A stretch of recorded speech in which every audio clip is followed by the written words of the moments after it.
Hello everyone, ఈరోజు ఎంతో రుచికరమైన క్యాప్సికమ్ కర్రీ ఎలా తయారు చేసుకుంటారో చూద్దాం.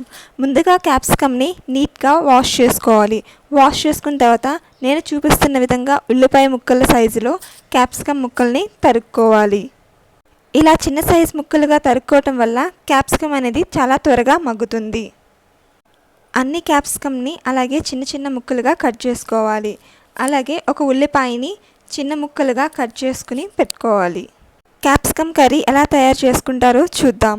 ముందుగా స్టవ్ ఆన్ చేసుకుని కళాయి పెట్టుకుని ఒక 3 చెంచాలు నూనె వేసుకోవాలి. నూనె వేడెక్కిన తర్వాత కొంచెం ఎండుమిర్చి అలాగే జీలకర్ర వేసుకోవాలి. ఎండుమిర్చి వేగిన తర్వాత జీలకర్ర వేగిన తర్వాత ఉల్లిపాయ ముక్కలు వేసుకుని దోరగా వేయించుకోవాలి.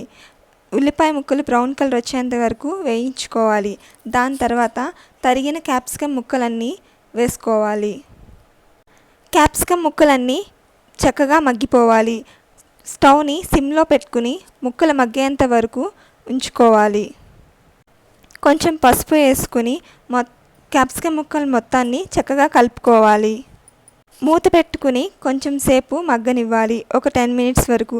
ముక్క అనేది చాలా మెత్తగా అవ్వాలి. ఆ మెత్తగా అయ్యేంత వరకు మగ్గనివ్వాలి. దాని తర్వాత కొంచెం ఉప్పు వేసుకుని ఇంకొంచెంసేపు ముక్క మెత్తగా అయ్యేంత వరకు స్టవ్ మీద ఉంచుకోవాలి.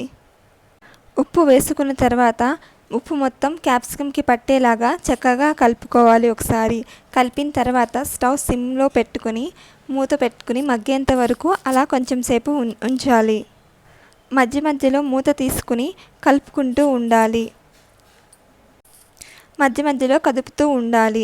అలాగే 4 వెల్లుల్లిపాయ రెబ్బల్ని దంచి కొట్టుకుని క్యాప్సికమ్ ముక్కల్లో వేసుకోవాలి. ఆ వెల్లుల్లిపాయలు వేసిన తర్వాత మళ్ళీ ఒకసారి కలుపుకొని స్టవ్ని సిమ్లో పెట్టుకుని కొంచెం సేపు మగ్గనివ్వాలి. కొంచెం అడుగున వాటర్ వస్తూ ఉంటుంది. అలా కలుపుకున్న తర్వాత క్యాప్సికమ్ కర్రీకి చాలా తక్కువ కారం పడుతుంది. చిటికెడు కారం వేసుకుని స్టవ్ హైలో పెట్టుకుని కూర కదుపుతూ ఉండాలి. అడుగున నీరు వస్తుంటే ఆ నీరు పోయేంత వరకు చక్కగా కలుపుకోవాలి. ఎంతో రుచికరమైన టేస్టీ క్యాప్సికమ్ కర్రీ రెడీ. ఇది రైస్లోకి అలాగే వెజిటబుల్ రైస్లోకి చాలా టేస్టీగా ఉంటుంది.